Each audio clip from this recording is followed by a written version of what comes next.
Se a história moderna nos ensinou algo, é o quão facilmente a opinião pública pode ser manipulada.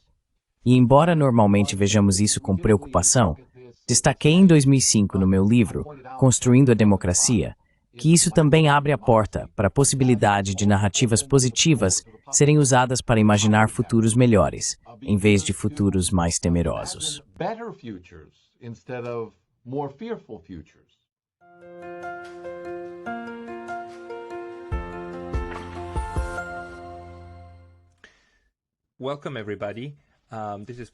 Bem-vindos, pessoal.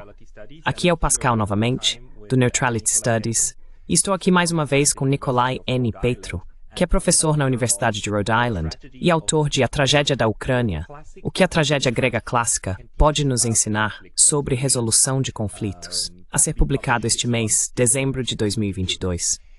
Nesta segunda parte da entrevista, vamos focar em seu novo livro e nos argumentos apresentados nele. Nikolai, você está publicando essa obra em um momento muito crucial, quando a guerra na Ucrânia parece ter atingido um ponto crítico. Você pode, antes de tudo, nos contar sobre o seu livro? Do que se trata? Dê pra gente uma espécie de resumo rápido da obra.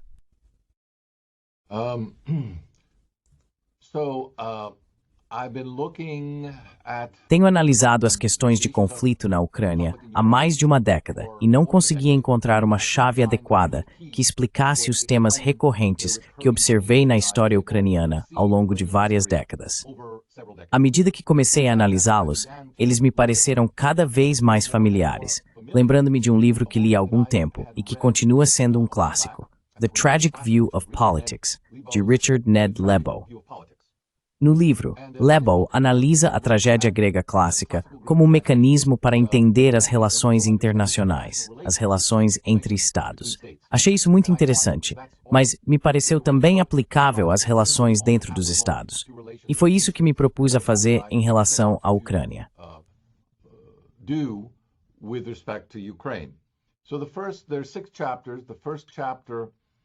Então, são 6 capítulos. O primeiro capítulo explora o que é a tragédia e sua função terapêutica para sociedades que estão em guerra e em conflito social. Porque a maneira mais fácil, eu acho, de entender a Guerra do Peloponeso não é como uma guerra entre diferentes sociedades, mas sim como uma guerra entre os próprios gregos, um assunto de família, por assim dizer. Uma das coisas que os trágicos gregos clássicos tentavam fazer para curar suas sociedades era lembrar a si mesmos da humanidade do outro lado, que no decorrer da guerra eles são ensinados a odiar, mas depois, na restauração da paz, precisam aprender a ter compaixão também. Então esse era o objetivo, de modo geral, da tragédia grega clássica.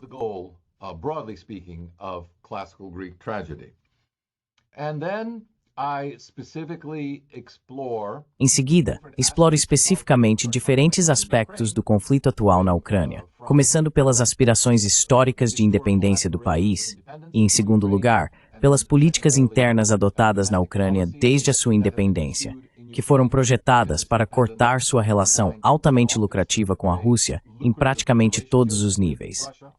Por fim, abordo os conflitos mais recentes após 2014 em Donbás e na Crimeia. E, ao final, faço a seguinte pergunta. Existe algum mecanismo comparável à tragédia no mundo moderno que também possa exercer uma função terapêutica? Dou o exemplo de algo que talvez devêssemos considerar, pois tem sido muito bem sucedido em mais de 50 países nos últimos 45 anos, que são as comissões de verdade e reconciliação. Então, é isso que tenho a oferecer em termos da minha análise da política ucraniana.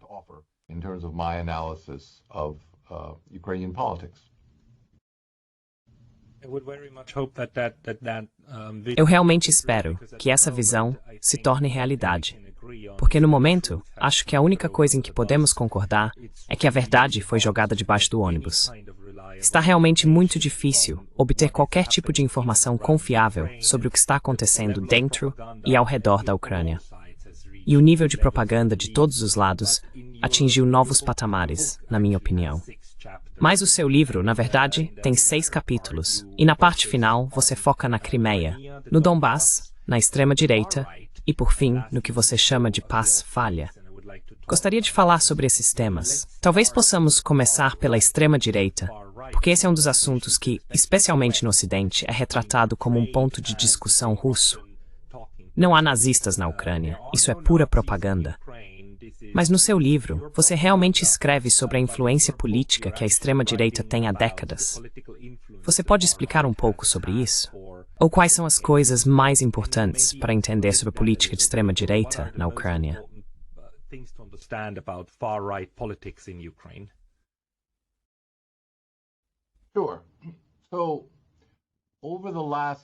Claro.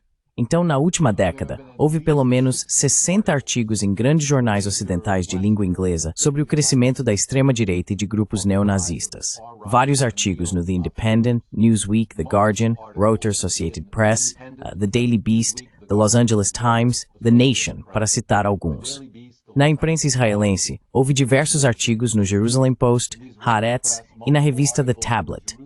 A questão do crescimento da extrema-direita também foi destacada pela Human Rights Watch, Freedom House, Atlantic Council e pelo Museu Memorial do Holocausto dos Estados Unidos. Não é difícil encontrar essas informações, e elas fazem parte do registro histórico.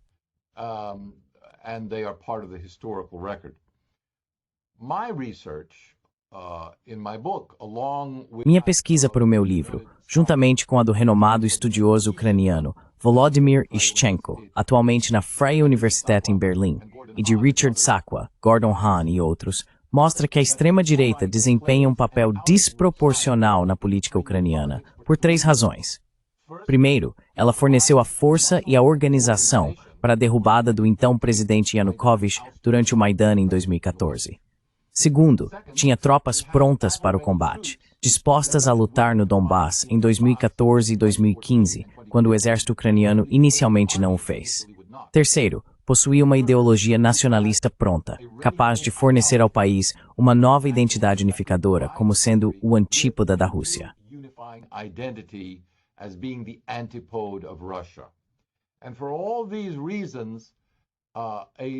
E por todas essas razões, um conjunto de organizações, que era e continua sendo, fora de 3 regiões do oeste da Ucrânia, uma força política marginal, desempenha um papel ideológico e organizacional muito maior no governo ucraniano atual do que seus números sugeririam, justamente porque não estão organizados apenas como um partido político, mas como uma irmandade política, cujo objetivo é transformar a direção da nação como um todo, realmente independentemente do sistema político.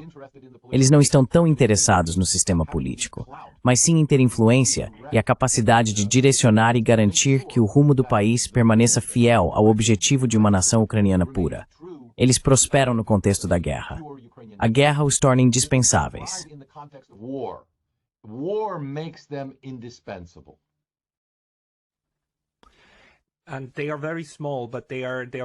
E eles são muito pequenos, mas são muito ameaçadores para o processo político.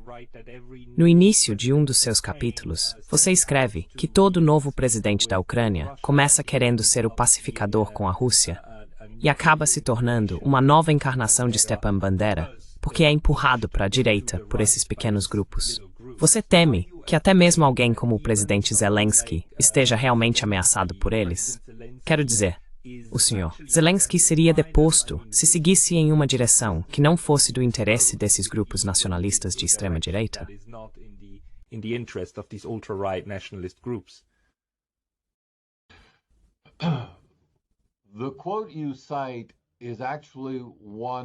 A citação que você mencionou é, na verdade, do ex-ministro dos Transportes, Emilian, que afirmou ser inevitável que todo presidente ucraniano acabe se tornando um inimigo da Rússia.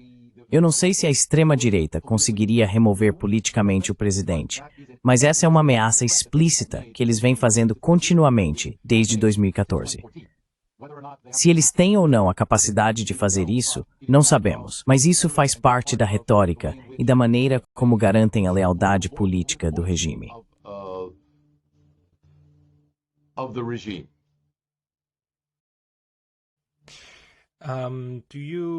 Você sabe até que ponto os Estados e a OTAN estão cientes dessa dinâmica? E se eles têm alguma influência sobre esse setor de extrema-direita na Ucrânia?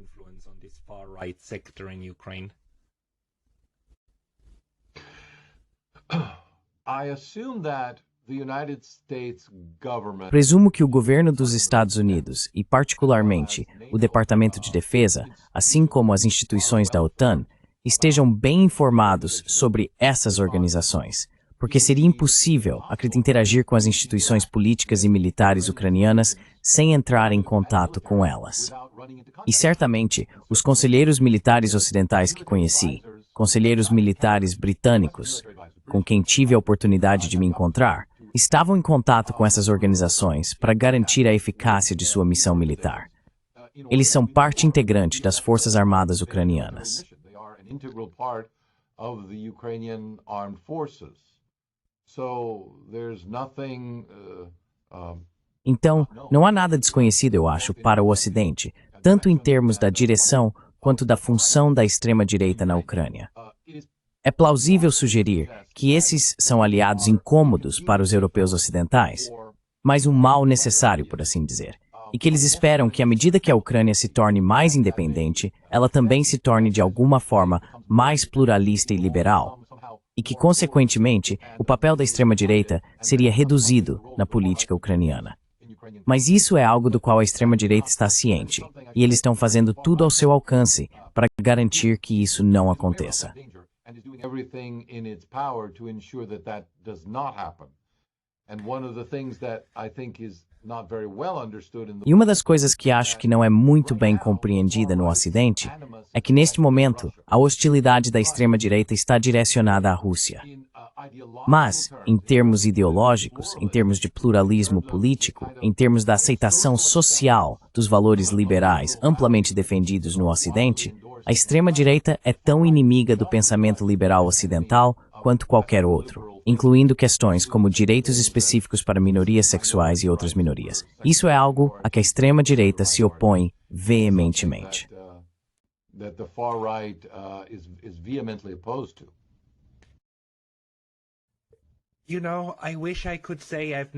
Sabe, eu gostaria de poder dizer que nunca ouvi falar de uma situação em que potências ocidentais armam grupos minoritários altamente violentos em um país, que depois acabam se voltando contra eles e explodindo seus World Trade Centers. Eu gostaria que isso nunca tivesse acontecido antes. Não sei por que continuamos fazendo isso. Isso me frustra profundamente. Mas talvez eu deva passar para a minha próxima pergunta. Porque no capítulo 5, você fala sobre a Crimeia e o Donbass e faz a seguinte pergunta. Não há como escapar da tragédia. Qual é o seu argumento ali? E como você responde à sua própria pergunta nesse ponto? There is no permanent escape from tragedy. Não há fuga permanente da tragédia, argumentavam os gregos, porque ela faz parte da nossa natureza humana. Mas isso não significa que não possamos administrar melhor as relações. E parte de administrar o relacionamento e escapar do atual ciclo trágico e prolongar o intervalo entre ciclos trágicos é reconhecer o que é um ciclo trágico. Deixe-me dizer algumas palavras sobre isso, porque a resposta à sua pergunta está essencialmente na forma como descrevo a tragédia, como ela se desenrola e como se pode escapar dela. Toda tragédia, eu destaco, é auto-infligida. A resolução, portanto, está em reconhecer como contribuímos para ela, para a nossa própria tragédia, e assim escolhermos romper o ciclo de vingança do qual fazemos parte. E isso é feito em 3 etapas. A primeira é a palavra grega anagnórisis, que significa reconhecimento. Anagnorisis, which means recognition. Recognizing that Reconhecer a tragédia significa aumentar a conscientização pública de que a restauração da harmonia social exige o esforço de toda a comunidade, e não de um segmento dela vencendo ou erradicando outra parte da comunidade. A verdadeira harmonia envolve estender a mão àqueles com quem se está em conflito. E para fazer isso, precisamos dar o segundo passo, que é a catarse. Ou seja, purificar a alma do ódio, para que o confronto, motivado pelo nosso ódio, dê lugar ao verdadeiro diálogo. E esse é o passo final. O diálogo, que é uma tentativa de realmente evocar tanto a compaixão quanto o perdão. O verdadeiro objetivo do diálogo é a autotransformação, que permite a formação de um novo relacionamento com o antigo inimigo. Assim, classicamente, isso leva à harmonia social. classical and therefore leads to social harmony. Classical Greek tragedy, therefore, is quintessentially A tragédia grega clássica, portanto, é essencialmente uma série de diálogos nos quais somos incentivados a expor nossas próprias falhas trágicas, nossos próprios ódios, para nós mesmos. Só quando os participantes percebem o quanto suas próprias ações alimentaram o ódio dos outros é que podem escolher um caminho diferente. Assim, anagnórise, catarse e diálogo levam, em última instância, ao que os gregos chamavam de verdadeira justiça. A verdadeira justiça está enraizada na compaixão, ao contrário da falsa justiça, que muitas vezes confundimos com a verdadeira justiça, que se baseia na vingança. Portanto, o que você deve evitar é a vingança. Em vez disso, o que você deve almejar é a harmonia social, que se baseia nestes objetivos: reconhecer o que você mesmo fez, autoexame e, então, o diálogo para construir um novo relacionamento. and then a dialogue building a new relationship. So that this flows into the topic in the book. Então isso nos leva ao tema do livro sobre verdade e reconciliação, certo? Acho que tudo isso converge para a reconciliação. Tive essa conversa com Anatol Lieven e Dmitry Trenin ontem, e ambos estavam muito, muito tristes. Simplesmente tristes, além de qualquer comparação com o que está acontecendo. E ambos disseram que essas feridas que estão sendo infligidas agora vão durar décadas, e que isso será quase inalcançável. Você parece ter uma mensagem diferente, dizendo que não, a verdade e a reconciliação podem ser alcançadas se os 3 passos forem seguidos. Você vê, não apenas em termos abstratos, mas também de forma realista, olhando para a história russo-ucraniana, que existe algum pragmatismo para seguir em frente e não cair na armadilha da vingança. The trap of vengeance. If modern history Se a história moderna nos ensinou algo, é o quão facilmente o sentimento público pode ser manipulado. E embora normalmente vejamos isso com preocupação, apontei em 2005, no meu livro Construindo a Democracia, que isso também abre a porta para a possibilidade de narrativas positivas serem usadas para imaginar futuros melhores, em vez de futuros mais temerosos. É muito verdade que a política que adotamos em qualquer geração se baseia em uma imagem que aceitamos do passado, aquela que queremos aceitar. Se olharmos para o passado e enfatizarmos nossos ódios em relação aos outros, é claro que isso será replicado em nossas políticas atuais. Mas se olharmos para o passado e focarmos nos elementos esperançosos e conciliatórios da nossa história, isso também será acentuado e veremos maiores oportunidades para o futuro e para o diálogo pacífico. For the future and for peaceful dialogue. There are many examples of this in history.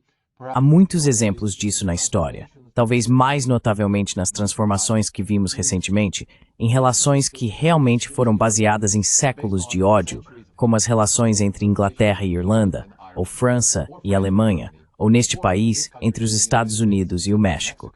E ainda hoje, é claro, existem desconfianças e o relacionamento talvez não seja ideal, mas certamente avançamos muito desde a época em que se assumia que os 2 países precisavam estar perpetuamente em guerra um com o outro. É aqui que acredito que a tragédia grega clássica pode cumprir um papel muito útil. Porque, como enfatizo ao longo do livro, a tragédia grega era terapêutica, certo? Porque ela forçava a sociedade a confrontar suas próprias falhas. Because it forced society to confront its own flaws. Now, I encountered the difficulty that there's no Agora, me deparei com a dificuldade de que não existe um mecanismo, como o Dionísia grego clássico, que unia toda a polis em uma purgação obrigatória de suas emoções 2 vezes por ano. Não há nada que cumpra essa função hoje em dia. Mas quando a sociedade está realmente cansada da guerra, existe um processo que já existe há mais de 45 anos e foi implementado em mais de 50 países, conhecido geralmente como verdade e reconciliação. De muitas maneiras, argumento que ele lembra o Dionísia, porque busca promover a reconciliação social e curar traumas sociais profundos. Assim, no meu capítulo final, analiso 3 exemplos entre muitos, especificamente os casos das comissões de verdade e reconciliação na África do Sul, Guatemala e Espanha, e argumento que cada um deles tem algo a ensinar à Ucrânia. South Africa, for the church's role. África do Sul, pelo papel da Igreja em transformar uma situação que estava repleta de potencial para retaliação violenta em uma de perdão mútuo. Na Guatemala, a capacidade de iniciar uma discussão nacional sobre uma história extremamente controversa, uma guerra civil de 30 anos, com a participação, aliás, de atores externos como os Estados Unidos, apesar da relutância do governo em fazê-lo. E na Espanha, há o interessante exemplo do Pacto do Esquecimento. Após 30 anos de silêncio obrigatório sobre as atrocidades cometidas sob a ditadura de Francisco Franco, a sociedade civil espanhola acabou conseguindo dar origem a instituições democráticas. Mas foi avaliado, logo após a morte de Franco, que um período de paz e calma precisava ser imposto à sociedade justamente para que as instituições civis pudessem crescer e assumir um papel mais significativo.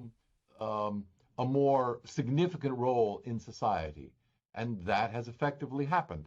Now, Ukraine's E isso de fato aconteceu. Agora, a solução da Ucrânia será própria, mas existem muitos exemplos muito úteis a serem observados das várias comissões de verdade e reconciliação. Eu destaquei apenas alguns dos mais famosos, mas me parece que esse é um caminho muito promissor a seguir, justamente porque há tantos desacordos não resolvidos e contenciosos dentro da sociedade ucraniana. Sem resolver essas questões, tememos que qualquer resolução do conflito atual será apenas um intervalo antes próximo de não ocorrer. violent conflict erupts in Ukraine. I pray for Eu rezo por uma solução, ou uma saída que leve à paz duradoura. A última coisa que queremos é um ciclo interminável de violência, se repetindo continuamente. Nikolai, preciso encerrar por aqui, mas esta foi uma discussão muito interessante. Encorajo todos os espectadores, por favor, adquiram um exemplar do livro do Nikolai. Ele já está disponível, pode ser comprado online e é altamente esclarecedor. É uma das raras obras que não apenas aponta todos os problemas que estão acontecendo, mas também apresenta uma ideia de como avançar e uma ideia comprovada pelo tempo. Então, parabéns pelo seu livro, Nikolai, e espero conversar com você novamente em breve.